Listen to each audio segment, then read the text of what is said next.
ও পানি পানি দিবে, পানি লাগবে। এই ভিডিও দেখে আমি তো সহ্য করতে পারি না। দুনিয়ার মানুষ দেখছে হেলিকপ্টার থেকে গুলি করা হয়েছে। পরাধীন ব্রিটিশ পুলিশ চালাইতো পায়ের নিচে গুলি। স্বাধীন দেশের পুলিশরা উড়াই মাথার কুলি। হাই বাঙালি, তোমরা ন্যায়ের পক্ষে থাকবা।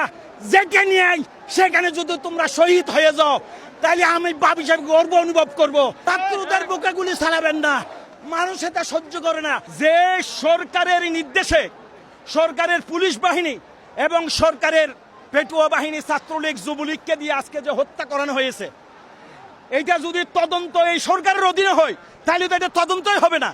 কারণ মাননীয় প্রধানমন্ত্রী বলছেন হেলিকপ্টার থেকে পানি দেওয়া হয়েছে, অথচ দুনিয়ার মানুষ দেখছে হেলিকপ্টার থেকে গুলি করা হয়েছে।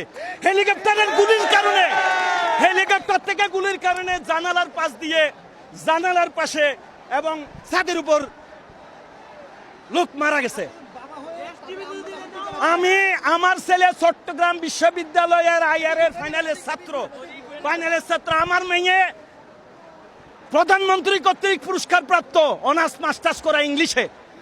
আমি তো এই দৃশ্য দেখা, আমি যখন ব্রিটিশ আমলের কথা 52 সালের ভাষা আন্দোলনের কথা আজ থেকে 25 বছর আগে পত্রিকায় পড়ছিলাম, সেখানে প্রবন্ধ তো লেখা হয়েছিল, পরাধীন ব্রিটিশ পুলিশ চালাইতো পায়ের নিচে গুলি, স্বাধীন দেশে বাইয়ে বাইয়ে উড়াই মাথার কুলি। আজকে এইটাকে আমরা এইভাবে গাইতে পারি, পরাধীন ব্রিটিশ পুলিশ চালাইতো পায়ের নিচে গুলি, স্বাধীন দেশের পুলিশরা উড়াই মাথার কুলি। হাই বাঙালি, আজকে যেভাবে গুলি করা হয়েছে, আমি যাত্রাবাড়ি কদমতলী এলাকায় ছিলাম, আমার কাছে আমি দেখছি 1 মিনিটে না হলে 2000 গুলি করা হয়েছে। 800-র অধিক লোক সেখানে গুলিবিদ্ধ হয়েছে, 22 জন নিহত হয়েছে। একই স্কুলের 5 জন ছাত্র এখনো নিখোঁজ অবস্থায় আছে। আজকে যে শহীদের যে তালিকা দেওয়া হচ্ছে, এটা সঠিক নয়। এর থেকে কয়েক গুণ বেশি লোক শহীদ হয়েছে এখানে। আজকে এই সরকারকে পদত্যাগ করতে হবে।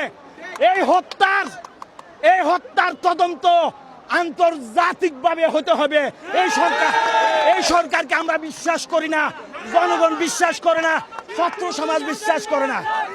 আমি একজন অভিভাবক হিসেবে, আমি বাবা হিসেবে এখানে আমার মেয়ে এসেছে, আমার ছেলে এসেছে, আমি তাদেরকে করে আটকায় রাখতে পারি নাই। আমি বলছি, তোমরা ন্যায়ের পক্ষে থাকবা। যেটা ন্যায় সেখানে যদি তোমরা শহীদ হয়ে যাও, তাহলে আমি বাপ হিসেবে গর্ব অনুভব করবো। এই 1971 সালে আমি মুক্তিযুদ্ধের জন্য বাদ নিয়ে গেছি। মুক্তিযোদ্ধার কমান্ডার আমাদের এই ঘরের মধ্যে 3 দিন লুকাইতে ছিল, আমরা সহযোগী ছিলাম। কিন্তু এইরকম বাংলাদেশের জন্য মুক্তিযোদ্ধারা যুদ্ধ করে নাই। এক ব্যক্তি, এক দল, এক নেতা পুরো দেশটাকে আজকে চুচিবুচি খাচ্ছে।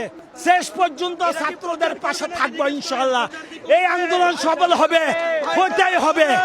আমি বাংলাদেশের সেনাবাহিনী, বিডিআর, পুলিশ, সমস্ত আইন শৃঙ্খলা বাহিনীর লোকদেরকে বলবো, আপনারা আমাদের এই দেশের সন্তান। আপনাদের মা বাবা ভাই বোন আমাদের সন্তানদের সাথে শিক্ষা প্রতিষ্ঠানে লেখাপড়া করে। আপনারা ছাত্রদের বুকে গুলি চালাবেন না, ছাত্রদের বুকে গুলি চালাবেন না। মানুষ এটা সহ্য করে না। আমি তো রাত্রে ঘুমাইতে পারি নাই। মুগ্ধার ভিডিও দেখার পরে সে যখন বললো পানি, ও পানি পানি দিবে, পানি লাগবে, এই ভিডিও দেখে আমি তো সহ্য করতে পারি না। আমার ঘুম আসে না রাত্রে।